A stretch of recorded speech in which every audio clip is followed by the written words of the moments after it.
Fourth graders, Mrs. Smith here with another math lesson for you. Today is measuring area.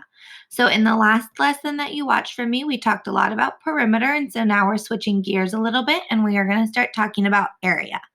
So the difference between perimeter and area is with perimeter, we're talking about the outside of a shape. With area, we're talking about the inside of a shape. So up here is a little reminder for you. It says, you know that area is the number of square units needed to cover a region or fill it in or figure without any overlap. So you can see down here, there's a bunch of squares. None of them are overlapping. They're touching each other. So I could easily count these to find its area. Okay. So let's just jump right into that example.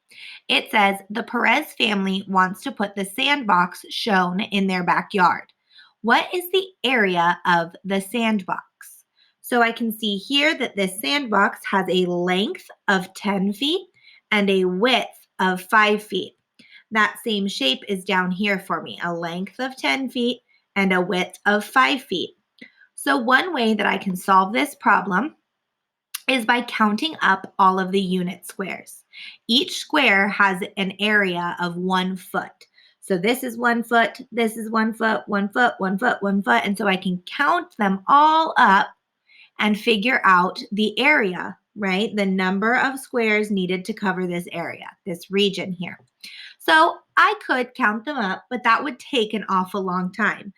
I could count a little bit quicker by realizing that each of these columns has 5.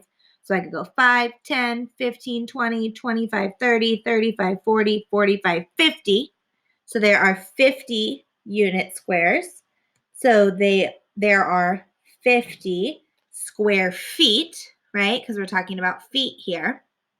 Another way that I could do this instead of counting each individual square is to use this area formula. If you're in my class, you've probably seen this before. If you're in Mrs. Schnett's or Mr. Tillish's class, I'm not sure if you've been shown this way, so I'm going to go through it with you right now.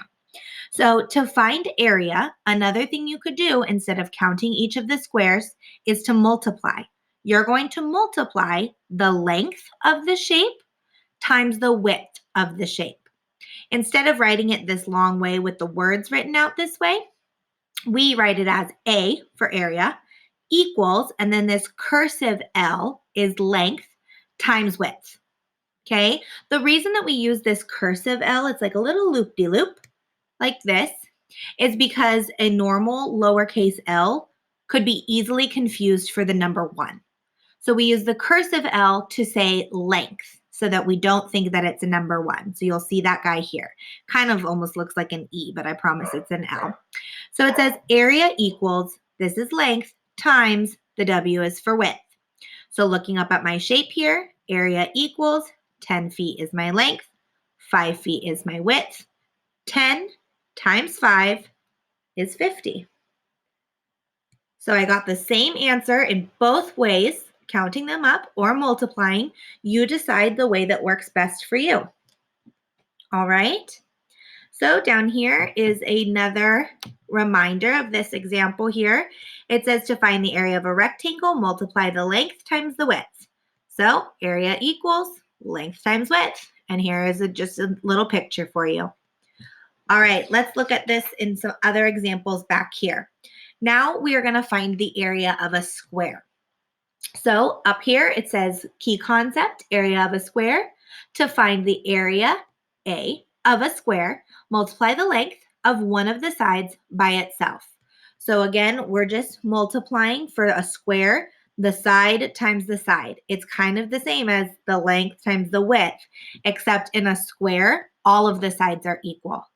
Okay, so looking down here, if I know for a square, I'm multiplying 2 of the same number, right? Area equals the side times the side.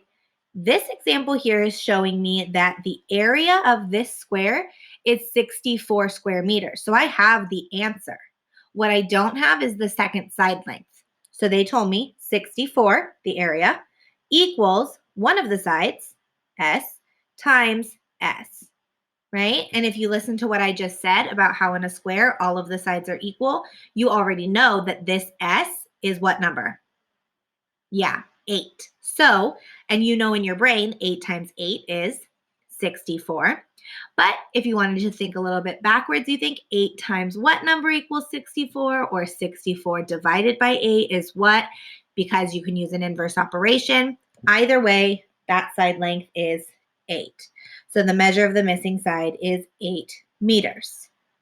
All right, moving right along here, down in guided practice. Okay, this says find the area of each square or rectangle. So because this one is a rectangle, we're going to use the area equals length times width formula. Okay, so we're going to fill in that information now. So area equals length. How long is this shape? I'm going to use my highlighter to count down the side. 1, 2, 3, 4, 5, 6, 7, 8 squares long. I'm even going to label it here. Times, how wide is it? 1, 2, 3, 4. So to find the area, I'm multiplying 8, which is its length, times 4, which is its width, and 8 times 4 is, yep, 32. All right, and in this case, we are going to call it 32 square units because we don't have a label like feet, inches, centimeters. Okay, this guy down here is a square. So the formula for finding the area of a square is area equals side length times side length. Looking at my square, I see that my side lengths are 3 times 3. And I know 3 times 3 is 9. Don't forget that label. We're talking about yards here. And that's it. All right. So your job now is to show me what you know and practice on independent practice today. You have pages 847 to 848 to work on. If you have any questions, be sure that you circle them and bring them to your next Zoom meeting with your teacher. You can always email me if you have questions. I would love to hear from you guys. Keep working hard. I'm so proud of you, and I will talk to you again soon.